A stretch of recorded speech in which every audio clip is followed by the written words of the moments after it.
In the early 1900s, hospitals across America had rooms no one wanted to enter. They called them death wards. Inside, premature infants gasped for air in wooden cribs while nurses whispered prayers instead of prescriptions. Survival rate, 0. By 1903, something impossible happened. Those wards began to empty. Not because the babies died, but because a man who wasn't even a licensed doctor took them all to a carnival. Parents followed him down the Coney Island boardwalk, past popcorn stands and Ferris wheels, their grief turning into stunned disbelief. A glittering tent shimmered ahead, mirrors, brass, and a hand-painted sign. Live babies in incubators. Admission 25 cents. Inside, rows of glass boxes hummed softly with warmth and air. What looked like the cruelest exploitation would become the forgotten foundation of modern neonatal care. This is the story of the man medicine ignored. And the thousands who called him a savior. His name was Martin Couney, a man who seemed half doctor, half illusionist. He spoke with a heavy German accent, wore tailored suits, and claimed to have studied under the great pediatrician Pierre Budin in Paris. But when American authorities asked for his credentials, none could be produced. On the Coney Island boardwalk, Couney's tent glowed like a laboratory from another world. Polished brass pipes hissed softly. Glass chambers shimmered under electric light. Visitors paid 25 cents to enter the infant incubator exhibit, where, inside rows of heated boxes, premature babies slept, tiny chests rising and falling in perfect rhythm. Nurses in crisp white uniforms adjusted dials, fed the infants with droppers, and recorded temperatures with scientific precision. Each incubator maintained exactly 95 degrees Fahrenheit, warmer than a human body, mimicking the womb. The humidity stayed constant. The oxygen, carefully monitored. The sound of the midway, calliope music, seagulls, laughter, faded into an eerie silence broken only by the hum of machinery.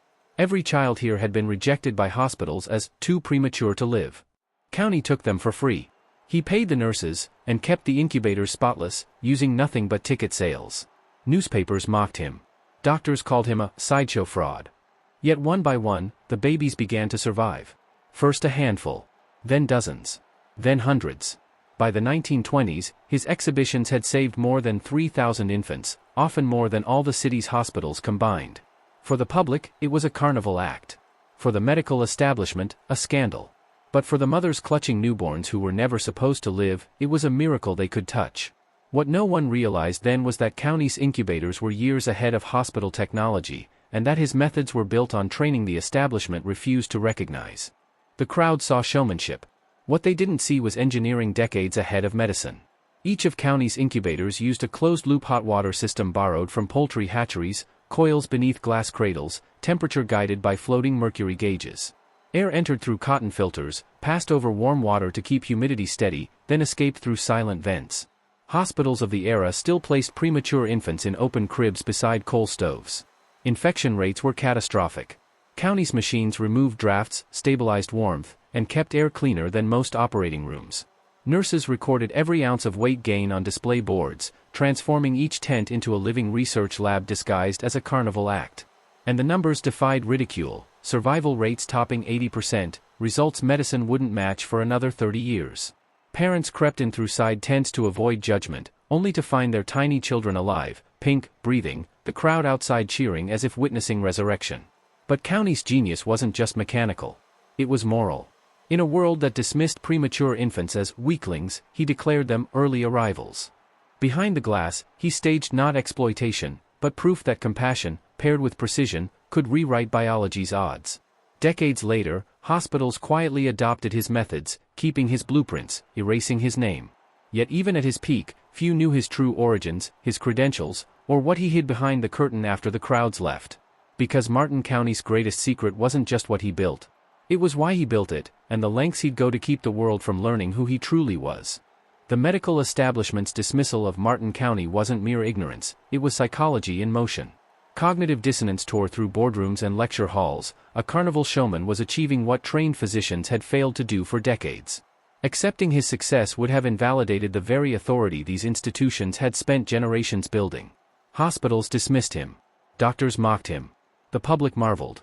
Every infant who survived under Couney's care became an unspoken indictment of the establishment.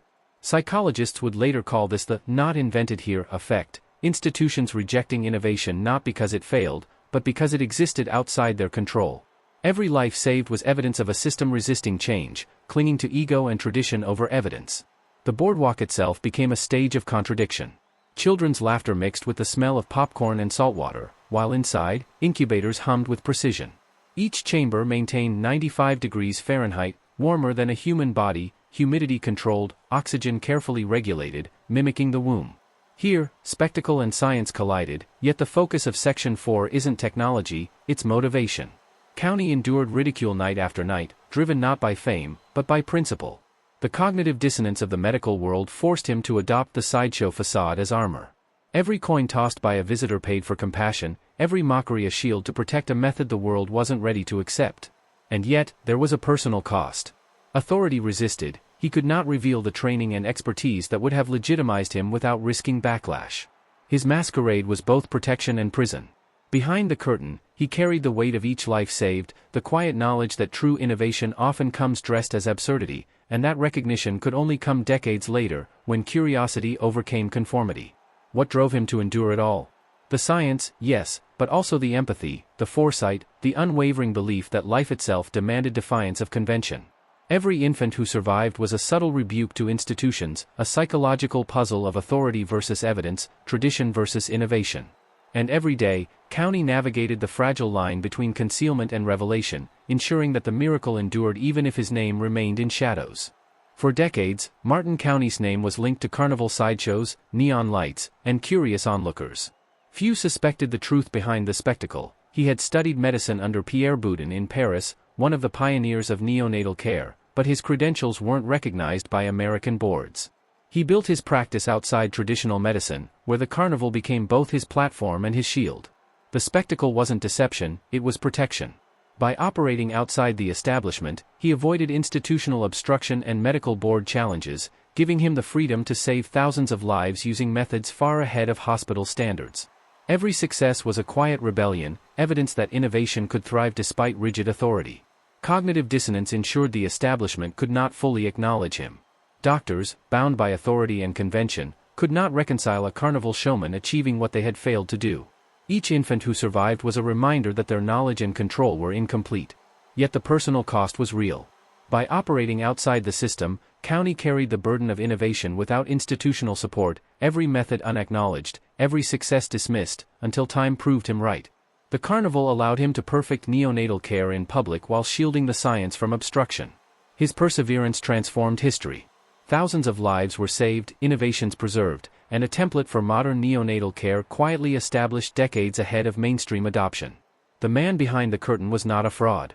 He was a pioneer navigating a world unready for him. And his legacy, the skill, foresight, and unacknowledged genius, survived long after the lights dimmed.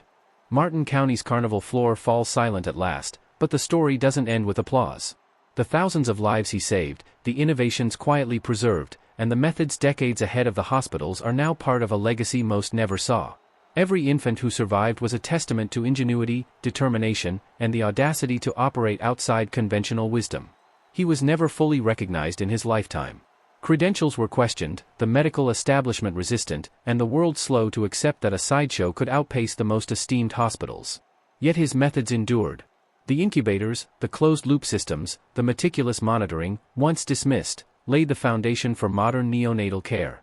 Each saved life quietly rebuked a system too rigid to imagine anything beyond its own authority. The psychological lesson is profound. Cognitive dissonance, status threat, institutional inertia, these forces can blind even experts to undeniable results.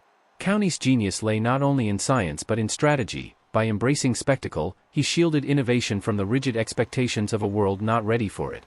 Every night at the carnival, he navigated authority, public scrutiny, and ethical judgment simultaneously, ensuring the work persisted. And yet, the cost was personal. Operating outside the system meant isolation, secrecy, and relentless vigilance. His knowledge, though never fully acknowledged, was a burden and a shield. But in that tension lay the triumph, thousands of lives preserved, lessons encoded in practice, and a blueprint for what was possible when vision outpaced tradition. The story closes not with a question but with reflection. The man behind the curtain was not a fraud.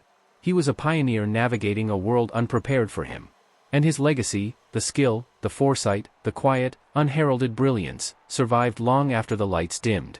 The carnival faded, but the lives and innovations endure, echoing the power of curiosity, courage, and the relentless pursuit of what is right, even when no one is watching.